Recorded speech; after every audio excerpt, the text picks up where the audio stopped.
Bismillahirrahmanirrahim. Assalamualaikum warahmatullahi wabarakatuh. Alhamdulillah wassalatu wassalamu ala rasulillah wa ala alihi wa sahbihi wa mawalah wa la hawla wa la quwata illa billahi wa ba'du. Alhamdulillah, segala puja dan puji hanya milik Allah subhanahu wa ta'ala. Salawat dan juga salam tetap kita curahkan kehadiran baginda alam Nabi besar Muhammad sallallahu alaihi wasallam. Pembahasan di malam hari ini kita akan membahas tentang 7 kelompok atau 7 manusia yang diizinkan untuk membuka pintu surga. Siapa mereka? Apa amalannya?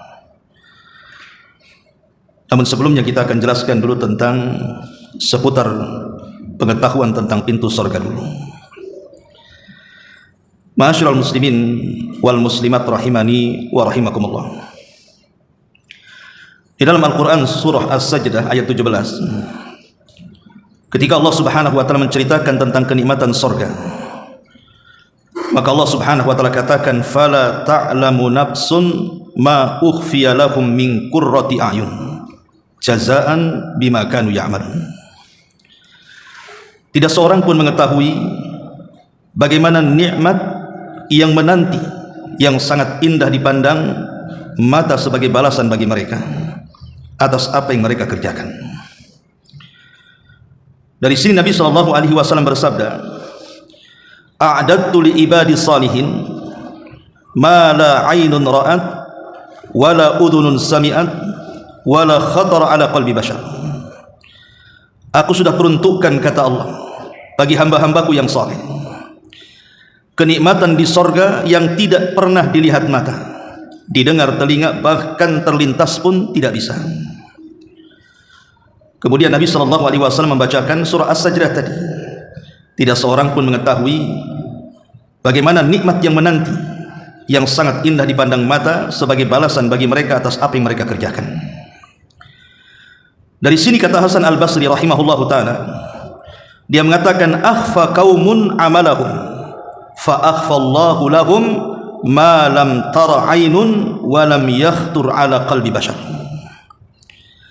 Ketika sebuah kaum ada yang menyembunyikan amalan-amalan mereka yang hanya diberikan kepada Allah saja, maka Allah pun membalasnya dengan menyembunyikan balasan untuk mereka yang tak pernah mereka pandang sebelumnya dan tidak pernah terbentik dalam otak mereka. Dari sini kita tahu bahwa tidak bisa dihayalkan surga seperti apa. Sehebat apapun saya atau siapapun yang menceritakan tentang keindahan surga, surga tidak seperti yang saya ceritakan, karena pengetahuan kita tentang surga itu sangat sedikit. Ma'asyiral muslimin yang dimuliakan Allah subhanahu wa ta'ala, di surga itu ada pintu-pintu, dan jumlah pintu surga itu berbeda dengan jumlah pintu neraka. Kalau pintu neraka itu jumlahnya 7, tapi kalau pintu surga itu jumlahnya 8. Kenapa dilebihkan satu? Allah subhanahu wa ta'ala sengaja melebihkan pintu surga daripada pintu neraka itu supaya hamba-hambanya tahu bahwa rahmat dan kasih sayang Allah itu lebih luas dibandingkan kemurkaannya. Itulah makanya ditambah pintunya, bahwa rahmat Allah itu lebih mendahulukan daripada kemurkaannya. Disebutkan dalam sebuah hadis, kata Nabi SAW, fil jannati thamaniyatu abwab, di surga itu ada 8 pintu. Dari sini kita tahu bahwa pintu surga itu ada 8. Sebagian para ulama berijtihad, dari 8 pintu itu apa namanya, karena setiap pintu itu ada nama-namanya. Ada yang mengatakan bahwa sebagian para ulama ada yang menamakan pintu surga yang 8 itu sampai ke 20 nama, tetapi yang datang secara nas hanya ada 8. Yang pertama, babus salat, ada namanya pintu salat. Yang kedua, babul jihad, ada namanya pintu jihad. Yang ketiga, babur royan, ada namanya pintu royan khusus untuk orang yang berpuasa. Dan yang keempat ada namanya babus sedekah, pintu sedekah. Lah 4 pintu ini atau nama dari 4 pintu ini berdasarkan satu redaksi hadis. Kata Nabi sallallahu alaihi wasallam, "Man anfaqa zawjaini fi sabilillah nudiya min abwabil jannati. Ya Abdullah, hadha khairun. Faman kana min ahli salati du'iya min babis salah. Wa man kana min ahli jihad du'iya min babil jihad. Wa man kana min ahli siyam du'iya min babir rayyan. Wa man kana min ahli sadaqah du'iya min babis sadaqah." Barang siapa yang berinfak dengan sepasang hartanya di jalan Allah, maka ia akan dipanggil dari pintu-pintu sorga. Hei Abdullah, inilah kebaikan kalian. Maka orang-orang yang termasuk golongan ahli salat dipanggil dari pintu salat. Kalau dia memang ahli dalam jihad, maka akan dipanggil dari pintu jihad.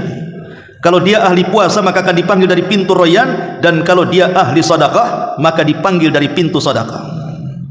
Inilah 4 pintu yang namanya tertera dalam satu redaksi hadis.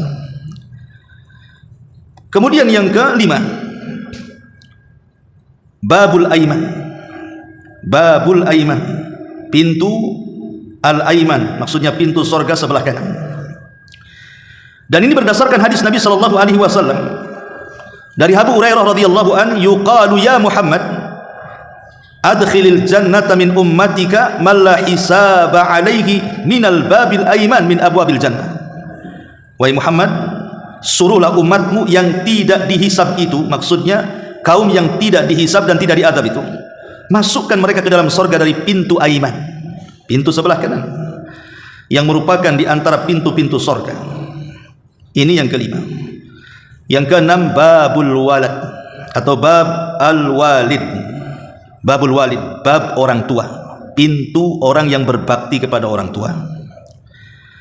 Dalam sebuah hadis, Nabi sallallahu alaihi wasallam mengatakan, al-walid awsatu abwabil jannah. Kata Nabi sallallahu alaihi wasallam bahwa orang tua itu, maksudnya ibu bapak kita, adalah pintu sorga yang paling tengah. Makanya Hasan al-Basri rahimahullahu ta'ala satu hari pernah menangis. Kemudian murid-muridnya bertanya, ya imam, kedudukanmu yang sangat tinggi masih juga kau menangis? Maka Imam Hasan al-Basri mengatakan, wailakum, celaka kalian. Kemarin aku memiliki 2 pintu sorga, sekarang pintu yang satunya tertutup karena salah satu dari kedua orang tuaku sudah meninggal dunia. Maka beruntunglah anda yang masih punya orang tua hidup, masih ada 2 pintu sorga yang bisa kita masuki dari situ dengan cara birrul walidain, berbuat baik kepada orang tua.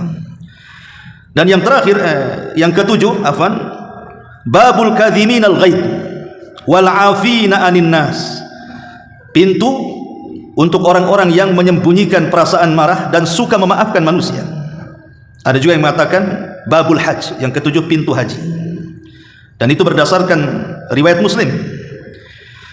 Kemudian juga yang terakhir, bab az-zikri au babul ilmi au bab ar-radina awit taubah. Dan yang kedelapan ada yang mengatakan bab pintu zikir, pintu ilmu, pintu taubat, dan pintu orang-orang yang diridhai Allah Subhanahu wa taala.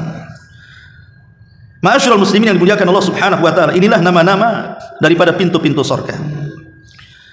Kemudian kapan pintu surga itu terbuka?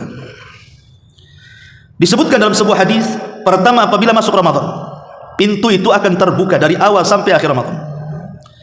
Kata Nabi sallallahu alaihi wasallam, "Idza dakhala syahru Ramadan, futihat abwabus sama, wa fi riwayatin futihat abwabul jannah, wa ghulliqat abwabun niran, wa sulsilatis syayatin, wa fi riwayah wa sufidatis syayatin." Apabila datang bulan Ramadan, maka pintu-pintu langit dan pintu-pintu surga akan terbuka. Sementara pintu-pintu neraka akan tertutup rapat dan setan-setan akan dibelenggu. Maka pintu surga itu akan terbuka selama Ramadan. Yang kedua, setiap hari Senin dan Kamis. Berdasarkan hadis Abi Hurairah radhiyallahu anhu, Nabi SAW mengatakan, tuftahu abwabul jannah kulla yaumil itsnaini wal khamis. Pintu-pintu surga akan terbuka pada setiap hari Senin dan Kamis. Fayughfar fi dzalikal yaumaini likulli abdin la yusyriku billahi syai'an illa man bainahu wa baina akhihi syahnah, fa yuqal unzuru hadaini hatta yastaliha.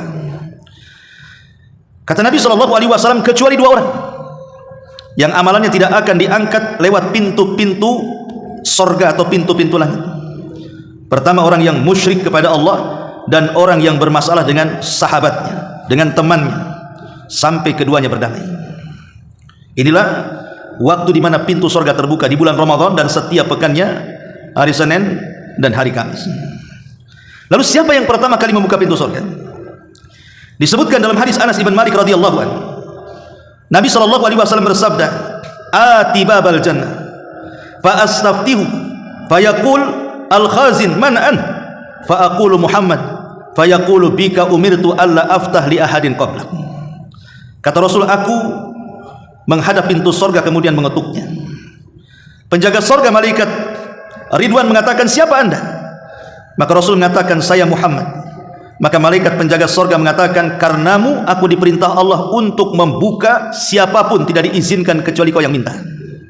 Dari sini Rasul mengatakan, "Ana awwal man aftatihu babal jannah." Sayalah orang yang pertama kali membuka pintu surga. Dan ini disebut syafaat khusus, di mana orang-orang sampai para nabi pun tidak bisa masuk ke dalam surga kecuali pintunya dibuka. Dan yang membuka pintu hanyalah Nabi SAW. Maka ini disebut syafaatul khusus. Adapun luasnya pintu surga dijelaskan dalam hadis Abi Hurairah radhiyallahu anhu. Dia mengatakan, "Wudi'at baina yaday Rasulullah sallallahu alaihi wasallam qis'atan min tharid wa lahmin fatanawala adh-dhira wa kana ahabu syat ilaihi fanahasha nahsha wa qala ana sayyidun nas yaumal qiyamah thumma nahasha ukhra wa qala ana sayyidun nas yaumal qiyamah falamma ra'a ashabuhu la yas'aluna qala ala taquluna kaif qalu kaifa ya Rasulullah qala fi akhirih fa antaliqu fa ati tahtal arsy fa aqa'u sajidan li rabbi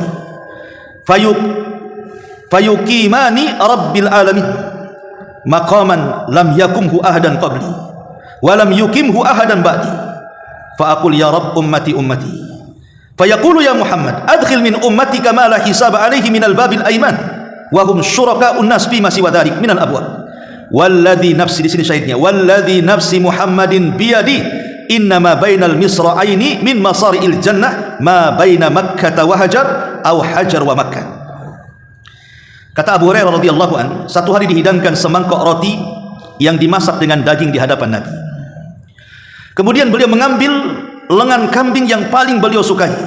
Kemudian beliau menggigitnya sedikit, kemudian mengatakan, "Akulah pemimpin manusia pada hari kiamat." Kemudian beliau menggigit lagi sedikit dan mengatakan, "Akulah pemimpin manusia pada hari kiamat." Kemudian sahabat melihatnya dan diam saja. Kata Rasul, "Kenapa kau tidak bertanya? Kenapa kalian tidak bertanya?" Maka sahabat mengatakan, "Ya kami bertanya, kenapa wahai Rasul?" Maka Rasul SAW mengatakan, "Aku akan datang di bawah arsy, kemudian sujud kepada Rabbku, Tuhan semesta alam, dan dia menempatkanku di tempat yang belum pernah ditempati siapapun sebelumku, dan tempat tersebut tidak pernah ditempati siapapun sesudahku. Aku berkata kepada Rabbku, ya Rabb, umatku, umatku." Kemudian Allah berfirman, "Wahai Muhammad, masukkan umatmu yang tidak dihisab lewat pintu sebelah kanan. Mereka bebas masuk pintu-pintu lainnya." Maka Rasulullah SAW bersabda, "Demi jiwa Muhammad di tangannya, jarak antara dua pintu sorga adalah seperti jarak Mekah ke Hajar atau Hajar ke Mekah." Dalam riwayat, antara Mekah dan Busra. Berapa jarak antara Mekah ke Hajar atau Mekah ke Busra? Ada yang mengatakan, adapun jarak Mekah ke Hajar 1160 km. Adapun jarak Mekah ke Busra 1250 km. Itulah jarak pintunya. Jadi kalau dibuat kilometer berarti jarak pintunya 1250 km. Besar sekali itu. Ya, pintunya. Adapun lebar, adapun daun pintunya sendiri disebutkan tuh. Kata Nabi SAW dari hadis Abi Hurairah itu, "Ma baina misra'aini min masari'il jannah masirata sab'a sinin." Jarak dua pintu sorga di antara daun-daun pintu sorga itu sejauh 70 tahun perjalanan. Besar lebar pintu sorga itu. Ma'asyiral muslimin yang dimuliakan Allah Subhanahu wa taala. Setiap pintu itu kan ada kuncinya. Dan setiap kunci itu kan ada jeruji-jerujinya. Kalau kunci polos gitu saja tidak mungkin mutar. Lalu apa kuncinya dan apa jeruji-jerujinya? Disebutkan dalam Sahih Bukhari, ditanyakan kepada Wahab ibn Munabbih, "Alaysa la ilaha illallah miftahul jannah?" Bukankah la ilaha illallah itu kunci surga? Beliau menjawab, "Bala." walakin laisa miftahu illa lahu asnan. Ya benar, namun tidak ada kunci kecuali pasti memiliki gigi-giginya atau jeruji-jerujinya. Fa in ji'ta bimiftahin lahu asnan futihalaka wa illa lam yuftah laka. Jika anda membawa kunci yang bergigi, pintu akan terbuka. Tapi kalau tidak bergigi, tidak mungkin pintu itu terbuka. Dari sini kita tahu bahwa kunci kunci sorga itu adalah la ilaha illallah. Maka siapapun yang mentauhidkan Allah berarti dia memegang kuncinya.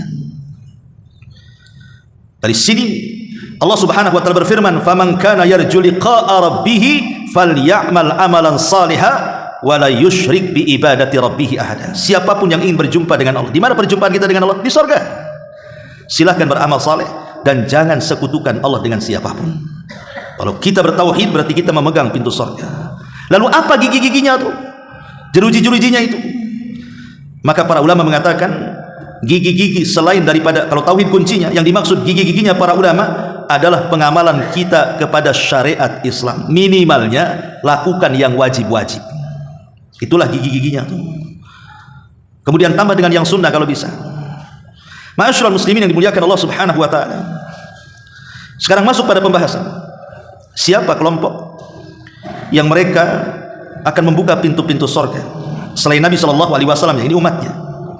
Pertama, disebutkan dalam hadis Ubadah ibn Samit radhiyallahu anhu, Nabi sallallahu alaihi wasallam bersabda, "Man syahida an la ilaha illallah wahdahu la syarika lah wa anna Muhammadan abduhu wa rasuluhu wa anna Isa abdullahi wa rasuluhu wa kalimatuhu alqaha ila Maryam wa ruhum minhu wa annal jannata haqqun wan nara haqqun adkhalahu Allahu min ayyi abwabil jannati thamaniyati sya'a." Muttafaqun alaih.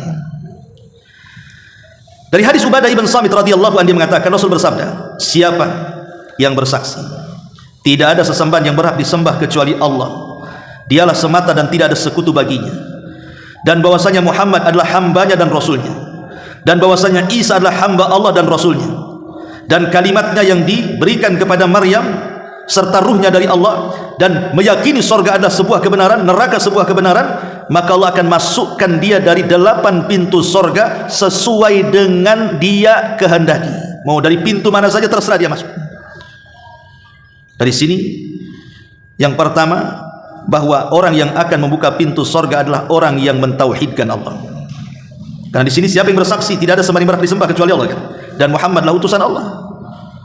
Dan hadis ini bantahan kepada 1 orang-orang Yahudi, 2 orang-orang Nasrani, 3 orang-orang musyrik, dan 4 ahli bid'ah. Adapun bantahan kepada orang-orang Yahudi, karena orang Yahudi menganggap Isa itu anak zina sampai hari ini, dan ibunya wanita pezina. Maka dalam hadis ini dikatakan wa anna Isa abdullah wa rasuluh. Isa itu hamba Allah dan rasulnya. Seorang rasul tidak mungkin terlahir dari orang tua pezina. Adapun kemudian Maryam tidak punya suami, itu sudah kehendak Allah Azza wa Jalla. Allah sanggup menciptakan orang tanpa ibu bapa seperti Adam. Allah sanggup menciptakan orang tanpa ibu seperti Hawa. Orang sanggup menciptakan orang tanpa bapa seperti Isa bin Maryam. Dan Allah sanggup menciptakan kita dengan ayah dan bapa. Apa masalahnya? Ini yang pertama. Yang kedua, bantahan kepada orang Nasrani yang mengatakan Isa anak Tuhan. Isa satu di antara 3 Tuhan, bahkan Isa adalah Tuhan itu sendiri. Allah kata di sini, Rasul katakan wa anna Isa abdullah. Isa itu hamba Allah, bukan Tuhan. Dan juga bantahan kepada orang-orang musyrik yang mereka menyekutukan Allah. Di sini Rasul mengatakan man syahida alla ilaha illallah. Siapa yang bersaksi tidak ada sembahan yang berhak disembah kecuali yang berhak disembah hanya Allah. Tidak ada selain Allah berhak disembah. Dan bantahan kepada ahli bid'ah yang mengatakan bahwa surga dan neraka itu tidak benar adanya.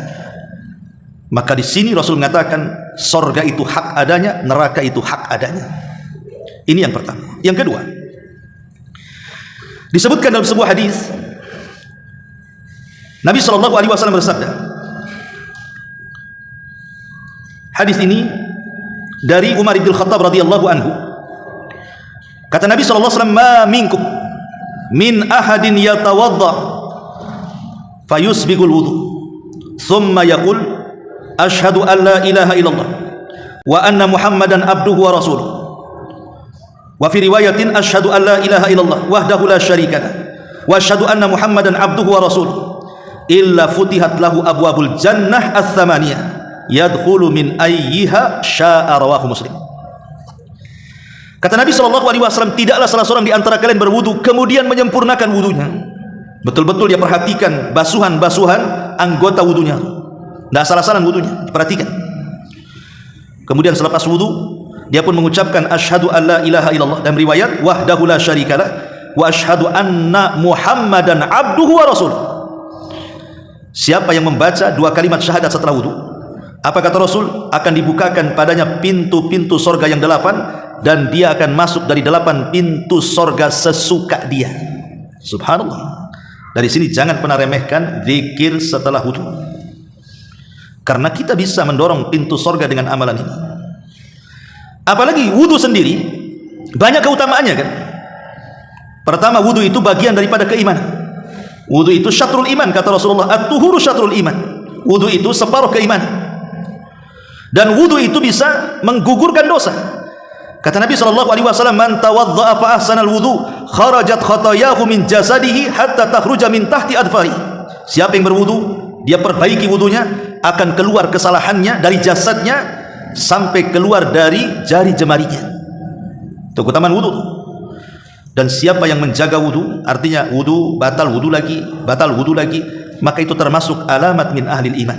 Alamat bahwa orang ini betul-betul orang-orang yang kuat imannya. Kata Rasul, istaqimu walan tuhsu wa'malu anna khaira a'malikumus salat wa la yuhafid 'alal wudu illa mu'min.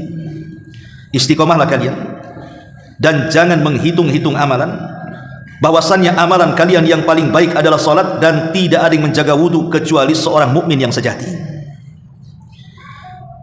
Bahkan nanti pada hari kiamat juga Rasulullah SAW tidak mengenali kita kecuali ketika di dunia kita menjadi ahli wudu. Dan tidak mungkin orang yang tidak salat dia ahli wudu. Biasanya orang yang salat yang ahli wudu, karena setiap salat harus wudu masalahnya. Kata Nabi SAW, inna ummati yud'auna yaumal qiyamah ghurran muhajjalina min atharil wudu. Sesungguhnya umatku akan dipanggil pada hari kiamat putih bercahaya karena bekas wudunya. Dan ingat, wudu juga salah satu sebab kita masuk surga. Tadi sudah saya jelaskan, dia sebab akan masuk surga, bukan zikir setelah wudunya. Wudunya itu sendiri, kata Nabi SAW, ma min muslimin yatawadda fayuhsinu wudu'ahu thumma yaqumu fayusalli rak'ataini muqbilun alaihi ma biqalbihi wa wajhi illa wajabat lahul jannah. Tidaklah seorang muslim berwudu, dia perbaiki wudunya, kemudian salat wudu 2 rakaat, betul-betul dia hadapkan kepada Allah dengan hati dan wajahnya, maka dipastikan masuk surga. Dan ingat, di surga itu Allah akan berikan perhiasan kepada kita. Dan perhiasan seorang mukmin di sorga sebagaimana batas sampainya air wudunya pada anggota badannya. Kata Rasul, tablughul hilyatu minal mu'min haitsu yablughul wudu. Batas seorang mukmin memakai perhiasan di sorga itu sebagaimana batas sampainya air wudunya pada anggota badannya. Ini keutamaan wudu.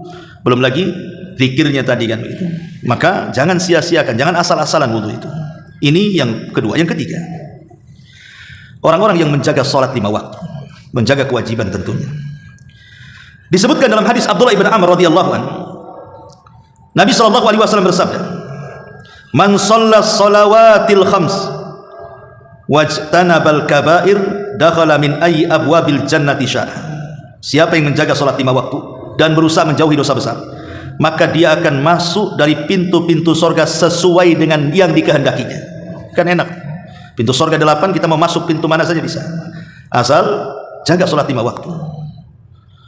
Karena salat 5 waktu ini sendiri disebutkan dalam hadis Nabi SAW penyebab masuk surga kan.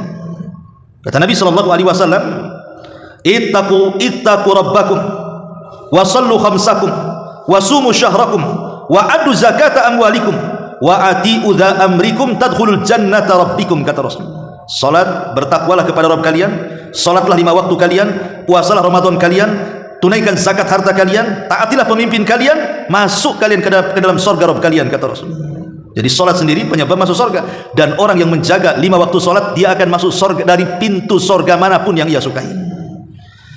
Ma'asyiral muslimin yang dimuliakan Allah Azza wa Jalla, adapun keutamaan salat 5 waktu banyak kan itu. Dia bisa membersihkan dosa-dosa kita. Bayangkan Rasul pernah mengatakan, bagaimana pendapat kalian kalau di depan pintu kalian ada sungai penuh dengan air bersih? Kalian mandi 5 kali sehari, bersih enggak? Jangankan lima kali sehari, 3 hari sekali aja bersih kita ya. Apalagi 5 kali itu, apalagi airnya jernih. Kata Rasul, itulah sholat 5 waktu seperti itu.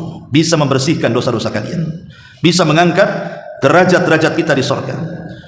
Bahkan Nabi SAW secara khusus bagi orang-orang yang menjaga sholat 5 waktu itu, Allah akan memberikan riayahnya, perlindungannya, penjagaannya, sehingga dia tidak akan terkena apapun. Orang yang menjaga salat itu akan dilindungi Allah Subhanahu wa ta'ala. Dan banyak sekali tentang faedah salat ini, bahkan bisa menyelesaikan masalah. Karena Nabi SAW kalau ada masalah yang tidak bisa keluar, langsung salat. Lihat Ibrahim ketika istrinya ditangkap oleh Raja Fir'aun Mesir dan hendak digagahi, kemudian Ibrahim salat, akhirnya Allah selamatkan istrinya. Ini yang ketiga. Yang keempat, disebutkan dalam sebuah hadis, Nabi SAW bersabda dari hadis Anas bin Malik radhiyallahu anhu. Nabi SAW bersabda, "Idza shallatil mar'atu khamsaha wa shamat syahraha wa hafizat farjaha wa ata'at zawjaha, qila laha udkhulil jannah min ayyi abwabil jannati tsamaniyati sya'at." Kata Nabi SAW, apabila seorang wanita dia jaga salat 5 waktunya, dia jaga puasa Ramadannya, dia jaga kemaluannya dan taat kepada suaminya, maka akan dikatakan kepada wanita itu, silahkan masuk dari 8 pintu sorga sesuai dengan yang wanita itu kehendaki. Luar biasa. Di sini ada pertanyaan, kenapa Nabi SAW mengatakan apabila seorang wanita menjaga solatnya dan menjaga puasa Ramadannya? Bukankah laki-laki juga sama harus menjaga? Ya, betul. Tapi penjagaan solat bagi wanita dan penjagaan puasa bagi wanita lebih dibandingkan laki-laki. Kenapa? Karena ada waktu-waktunya wanita ini haid. Terkadang ada wanita lalai, tahu ini dalam sebulan kan siklus itu mesti ada, entah di akhir bulan atau di awal bulan. Dan biasanya wanita yang sudah tahu kebiasaannya tahu nih minggu-minggu ini akan haid. Kalau dia tidak menjaga sholat tepat waktu, tiba-tiba datang zuhur, sudah masuk waktunya, melambat-lambatkan sampai jam 2:30 baru sholat, ketika mau sholat keluar pula haid dia, maka dia meninggalkan sholat dengan sengaja namanya. Makanya Rasul mengatakan penjagaan wanita kepada sholat lebih dibandingkan laki-laki. Sama dengan puasa Ramadan. Setiap tahun itu pasti wanita punya utang, nggak mungkin full 1 bulan itu, kecuali yang monopause atau wanita yang belum haid kan itu. Kalau wanita itu pasti punya utang. Terkadang ada sebagian wanita itu lalai, dia utang tahun ini dibayar tahun depan. Ketika datang bulan Sya'ban, nggak mau juga dibayar-bayar di awal bulan, sampai di akhir bulan menjelang mau Ramadan sibuk dia bayar utang. Rupanya nggak cukup harinya, akhirnya lewat 1 tahun kan. Makanya Rasul mengatakan wanita itu lebih menjaga sholat 5 waktu dan puasanya karena ada waktu-waktu haid tadi. Kemudian kata Nabi SAW, wa hafizat farjah, dia jaga kemaluannya, wa ata'at ba'laha, dia menjadi istri yang soleh taat kepada suaminya. Karena kalau kita bicara hak-hak wanita itu, hak-hak istri kepada suami, muaranya adalah ditaat. Setelah dia taat kepada Allah, maka wajib taat kepada suami. Dan ini keutamaan wanita salihah. Keutamaan wanita salihah ini, dia akan masuk sorga dari 8 pintu sorga yang ia sukai. Asal dia jaga solat, dia jaga puasa, dia jaga kehormatan, maksudnya kemaluannya, dan dia jaga suaminya, maka wanita-wanita seperti ini akan masuk sorga dari 8 pintu sorga yang ia sukai. Karena keutamaan wanita saleh itu, ikhwan, kalau antum punya istri yang salihah, yang sudah menikah ya, kalau yang jomblo ya bayangkan saja ya. Mudah-mudahan antum dapat wanita salihah. Ingat, banyak keutamaannya. Rumah tangga damai, lebih dekat dengan Allah, bisa mendidik anak-anak, kebahagiaan yang menyeluruh dalam rumah tangga, perhiasan dan kebanggaan bagi suaminya, hidup lebih terjaga, menuntun suaminya ke surga, rumah tangga menjadi berkah, dan rumah tangga menjadi sakinah, mawaddah dan rahmah sebagaimana tujuan menikah. Dan lebih daripada itu, bisa memelihara suaminya dikala ada kesulitan. Suaminya sakit, dia jaga. Betapa banyak wanita-wanita yang minta cerai ketika suaminya sakit kan? Apalagi kalau sakitnya parah, wanita nggak berakal, akalnya didengkul ya. Ma'asyiral muslimin yang dimuliakan Allah Azza wa Jalla, ini yang keempat. Yang kelima, hadis dari Syarah bin Ibn Suf'ah, qala laqiyani Utbah ibn Abdi as-Sulami faqala sami'tu Rasulullah sallallahu alaihi wasallam yaqul ma min muslim yamutu lahu thalathatun minal walad lam yablughul huntha illa talaqawhu min abwabil jannati tsamaniyati min ayyiha sya'a dakhala. Kata Nabi SAW, tidaklah seorang muslim Allah berikan musibah, 3 anaknya meninggal dan anaknya belum balik, kecuali anak-anak itu akan menyambutnya dari 8 pintu sorga dan akan disuruh masuk dari 8 pintu sorga dari mana ia sukai. Syaratnya apa? Syaratnya harus ikhlas dan mengharap pahala Allah. Katakan inna lillahi wa inna ilaihi raji'un, kemudian setelah itu Allahumma hjurni fi musibati.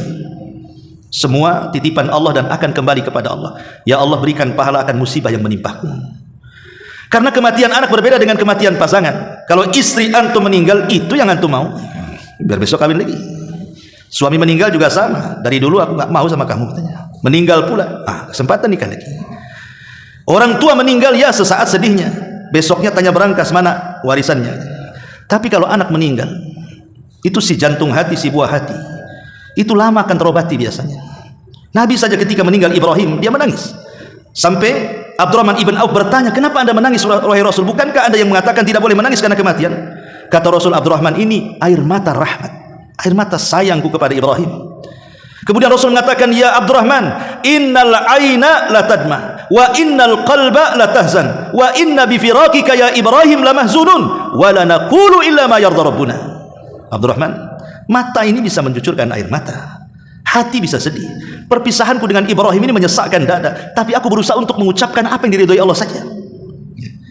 Ma'asyiral muslimin yang dimuliakan Allah azza wajalla. Bahkan disebutkan dari hadis Abi Musa al-Asy'ari radhiyallahu anhu, Nabi mengatakan, idza mata waladul abdi, apabila salah seorang dapat musibah anaknya meninggal, qala Allahu li malaikati, maka Allah akan panggil malaikat pencabut nyawa, dan Allah katakan, qabattum walada abdi, kau cabut ya nyawa anak hambaku ya? Kata malaikat pencabut nyawa, na'am ya, aku cabut. Kemudian Allah Subhanahu wa taala mengatakan, qabattum thamarata fuadi, kau cabut anak kebanggaannya, si buah hatinya. Maka malaikat ini mengatakan, na'am, tentu wahai Rabb. Maka Allah mengatakan, madza yaqulu abdi, apa yang dikatakan hambaku setelah anaknya meninggal? Maka malaikat maut mengatakan, hamidaka wastarja, dia memujimu dan dia mengatakan inna lillahi wa inna ilaihi raji'un. Maka Allah katakan, ubnu li abdi baitan fil jannah wa sammuhu baitul hamdi. Kalau begitu bangunkan istana bagi dia di sorga, kasih nama istananya Baitul Hamdi, karena dia bisa mengucapkan alhamdulillah. Alhamdulillah bukan syukur anaknya mati, bukan, tapi dengan anaknya meninggal, maka dia memuji Allah Subhanahu wa taala, dia bisa sabar, dengan sabar itu dia dapat pahala mendapatkan istana di sorga. Kemudian dia katakan inna lillahi wa inna ilaihi raji'un, Allahumma hjurni fi musibati. Bahkan lebih daripada itu, Abul Hasan berkata, aku pernah berkata kepada Abu Hurairah, katanya, sesungguhnya 2 anakku telah meninggal, kata Abul Hasan. Sudikah kiranya wahai Abu Hurairah, ceritakan kepadaku apa yang kau dengar dari Nabi SAW tentang keutamaan kalau ada orang yang meninggal anaknya. Apa kata Abu Hurairah? Aku mendengar Rasul bersabda, sigharuhum da'amisul jannah yatalaqqa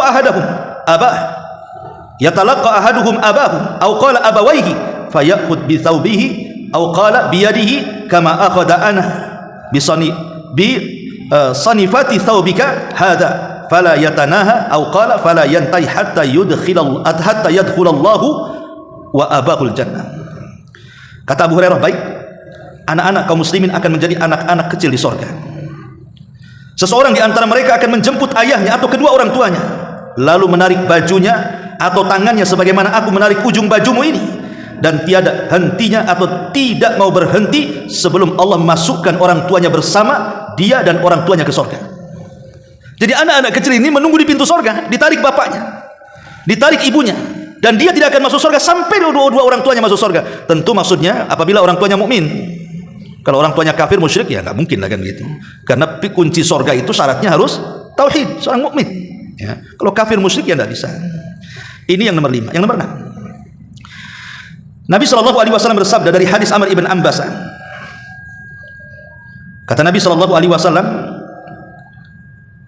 man anfaqa zawjaini fi sabilillah, man anfaqa zawjaini fi sabilillah, siapa yang berinfak sedikit saja untuk 2 kendaraan di jalan Allah, maka dia akan dipanggil dari pintu-pintu surga. Kemudian di ujung hadis, fa inna lil jannati thamaniyata abwab yudkhiluhu min aysya'a minha, sesungguhnya di surga itu ada 8 pintu surga, maka dia akan masuk surga dari pintu sesuai dengan yang dia sukai. Maknanya di sini orang-orang yang suka bersedekah.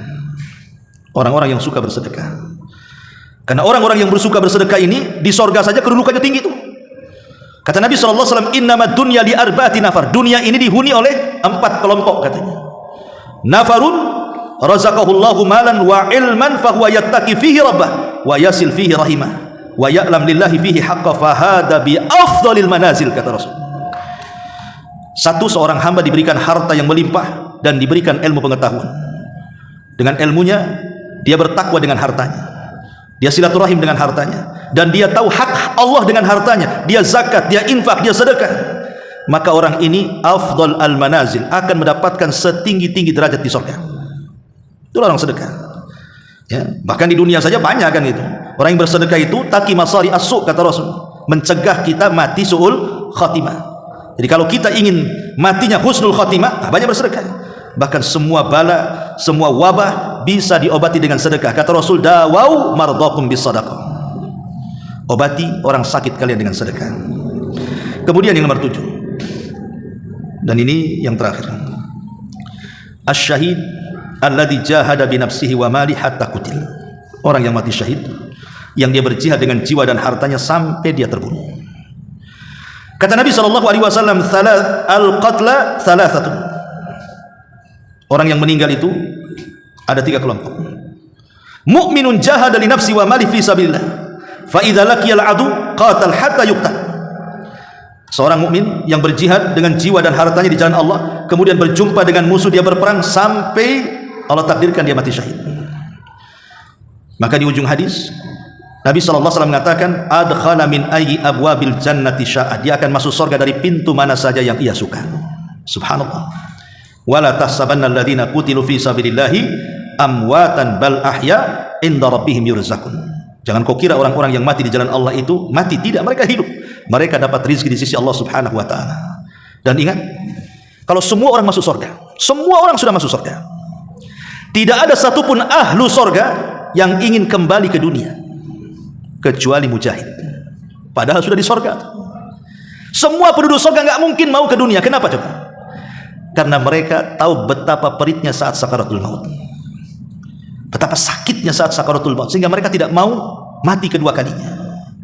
Kata Nabi SAW, ma ahadun yadkhulul jannah yuhibbu an yarji'a ila dunya walahu ma 'alal ardi min syai'in illa syahid yatamanna an yarji'a ila dunya fayuqtal 10 marrat lima yara minal karamah.